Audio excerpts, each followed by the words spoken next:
Lawang Sewu. Sebagai salah satu destinasi wisata di kota Semarang, bangunan yang besar dan megah peninggalan dari bangsa Belanda ini selalu berhasil menarik banyak wisatawan untuk berkunjung di tempat ini. Dan bangunan lama ini tentunya memiliki banyak sekali sejarah bagi bangsa Indonesia. Dan tentunya tak lupa dengan kisah-kisah kelam yang terkandung di dalamnya. Sejarah Lawang Sewu.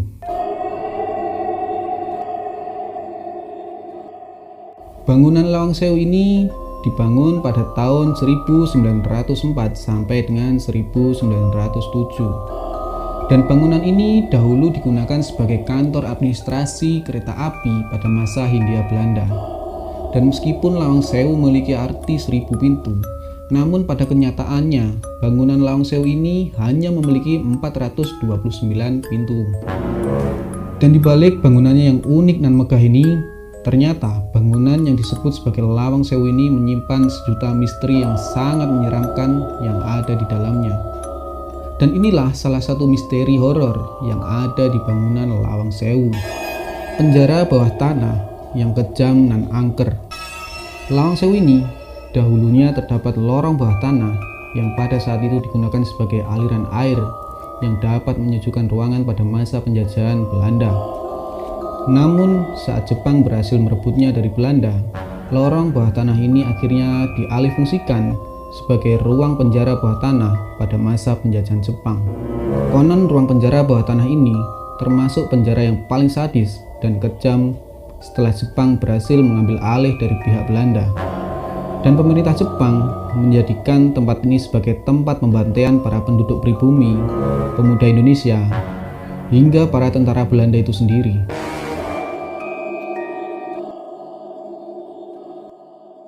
Dan lorong itu dijadikan beberapa bagian.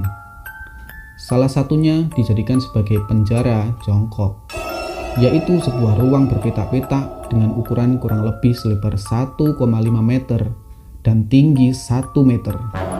Bayangkan pada pikiran Anda betapa sempitnya penjara tersebut. Yang paling kejam lagi adalah tahanan berjumlah 7-8 orang harus dimasukkan dan jongkok di penjara yang ditutup dengan jeruji besi tersebut. Dan yang parahnya lagi, tahanan akan dikurung sampai dia meninggal dunia. Lalu yang kedua terdapat yang namanya penjara berdiri. Ruangan ini berukuran 1 kali 1 meter yang berjejer. Dan kembali bisa kita bayangkan betapa kecilnya ruangan tersebut. Lalu tahanan yang berjumlah 6-7 orang ini dirantai dan dimasukkan berdesakan dan dibiarkan sampai orang tersebut meninggal dunia.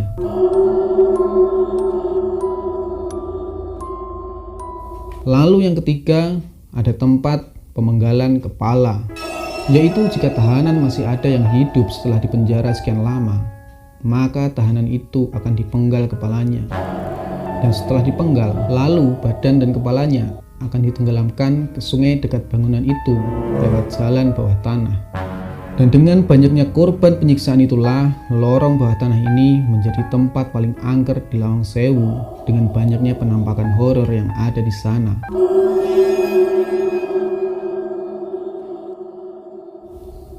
Mulai dari aroma darah yang anyir yang tiba-tiba muncul tanpa sebab, hingga arwah yang sering menampakkan diri di lorong tersebut.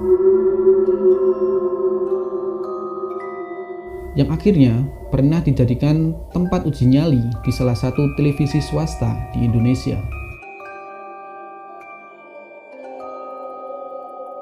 Jeritan misterius di area Sumur Tua.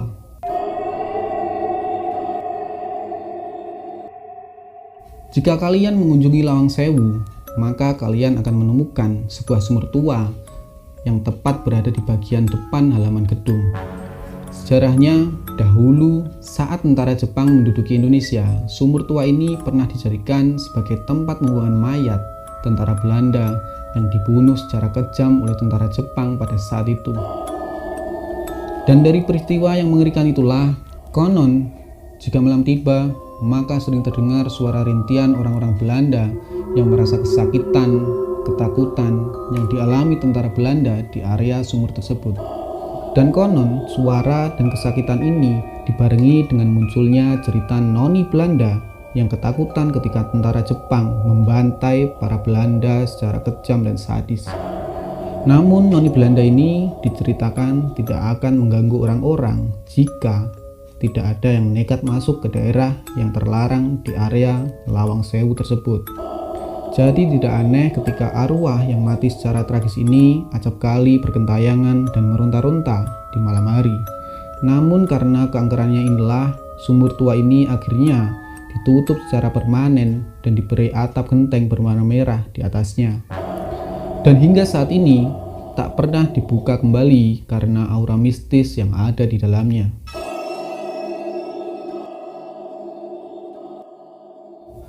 Penampakan noni Belanda.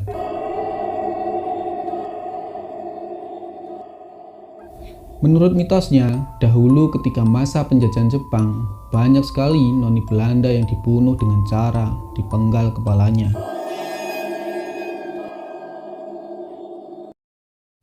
Dan karena hal itulah yang menyebabkan munculnya kisah mistis. Kisah hantu noni Belanda ini pernah disampaikan lewat seorang pria yang mengaku melihat penampakan sosok noni Belanda ketika dirinya sedang memancing di sekitar area sungai Lawang Sewu. Pria ini melihat sosok noni Belanda yang memang tidak mengganggu, namun hanya mondar-mandir dengan menampilkan wajah yang pucat dan cantik dengan senyumannya, tapi banyak di bagian tubuhnya yang bersimbah darah.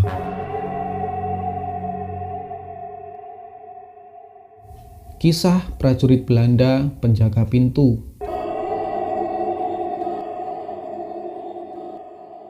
Menurut salah seorang penjaga di gedung Lawang Sewu ini, salah satu titik di mana sosok makhluk tak kasat mata ini kerap menampakkan dirinya di pintu depan paling barat dan timur. Dipercaya para serdadu Belanda itu berseragam lengkap dengan senjata berlaras panjang. Konon jika seseorang menyadari serdadu Belanda itu, maka akan diawali dengan hembusan angin yang agak kencang atau semilir, dan bau misterius yang wangi, hingga bau anjir darah yang membusuk.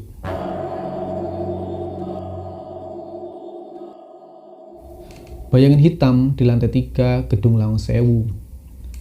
Ketika sobat dukun mengeksplorasi wilayah Lawang Sewu, konon katanya ada salah satu juru kunci di sana yang bisa memperlihatkan keangkeran Lawang Sewu.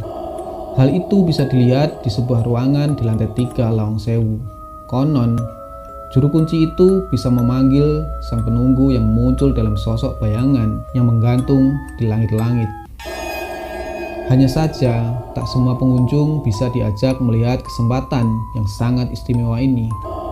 Dan itulah beberapa sebagian kecil dari kisah keangkeran Lawang Sewu peninggalan bangsa Belanda yang memiliki sejarah kelam yang dimiliki oleh bangsa Indonesia.